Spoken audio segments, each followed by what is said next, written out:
Iran, Israel এবং আমেরিকার যুদ্ধের একটা নতুন মোড় নিয়েছে। আহ, শোনা যাচ্ছে যে ইসরায়েল ইরানে পারমাণবিক অস্ত্রের ব্যবহার করতে পারে। এটা আসলে কেন? এর কারণ হচ্ছে ইসরায়েলের অস্ত্র ভান্ডার কিন্তু মানে আহ, অসীম না, এটা সসীম। এটা যে এটাও হচ্ছে লিমিটেড। তো এই অস্ত্র ভান্ডার তারা যদি ইরানের সাথে যুদ্ধ করে শেষ কমিয়ে ফেলে, তাহলে কিন্তু তারা সামরিকভাবে বেশ দুর্বল হয়ে যাবে। 2 নম্বর হচ্ছে অর্থনৈতিক ক্ষতি, তাদের কিন্তু ব্যাপক পরিমাণ অর্থনৈতিক ক্ষতি হচ্ছে। এবং আরও একটা কারণ আছে। আমরা জানি যে এই যুদ্ধ কিন্তু আহ, এই যুদ্ধে ইসরায়েল কিন্তু একাই আমেরিকাকে আক্রমণ করেনি। আম, সাথে আমেরিকা ছিল। তো আমেরিকা যদি কোনো কারণে এই হামলা থেকে পিছিয়ে যায়, তাহলে ইসরায়েল এককভাবে এই যুদ্ধ চালিয়ে যেতে আহ, সমস্যা ফেস করবে। এই কারণে তারা চাচ্ছে যে যত দ্রুত সম্ভব ইরানের পার্ট তারা ক্লোজ করে ফেলবে। এই কারণে পারমাণবিক অস্ত্রের একটা ভয় দেখানো হচ্ছে। এখন এইখানে একটা প্রশ্ন আসে যে আহ, পাকিস্তানের নাম আসলো কেন?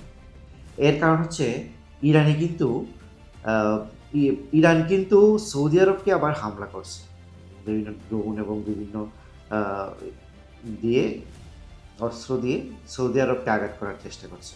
সৌদি আরবের সাথে পাকিস্তানের একটা চুক্তি আছে যেটাকে বলে স্ট্র্যাটেজিক্যাল মিউচুয়াল ডিফেন্স এগ্রিমেন্ট। এই চুক্তি অনুযায়ী আহ, একটা দেশের উপর হামলা আরেকটা দেশের উপর হামলা হিসেবে গণ্য হবে। এটা 2025 সালে রিয়াদে হয়েছে। তার মানে হচ্ছে সৌদি আরবের উপর হামলা পাকিস্তানের উপর হামলা হিসেবে গণ্য করা হবে। তো এই চুক্তির আওতায় আহ, ইরান যুদ্ধ শুরু হওয়ার আগেই কিন্তু সৌদি আরব একটা কমিটমেন্ট করেছে যে তারা $10 বিলিয়ন পাকিস্তানে বিনিয়োগ করবে এবং পাকিস্তান 25,000 সৈন্য সৌদি আরবে পাঠাবে।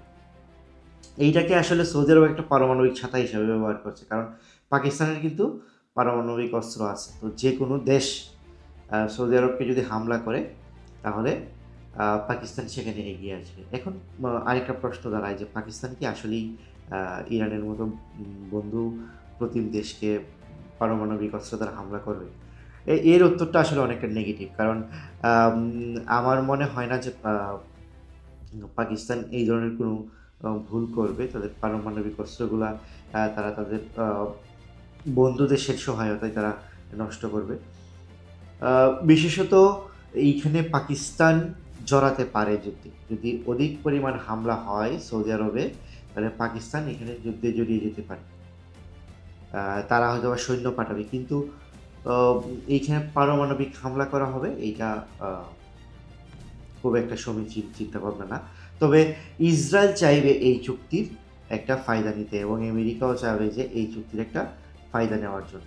তারা আহ, যদি ইরান তাদের আক্রমণের মাত্রা বাড়িয়ে দেয়, তাহলে তারা পাকিস্তানকে হয়তো ফোর্স করতে পারে যে তারা যেন ডেডলি উইপেন ইরানের বিরুদ্ধে ব্যবহার করে।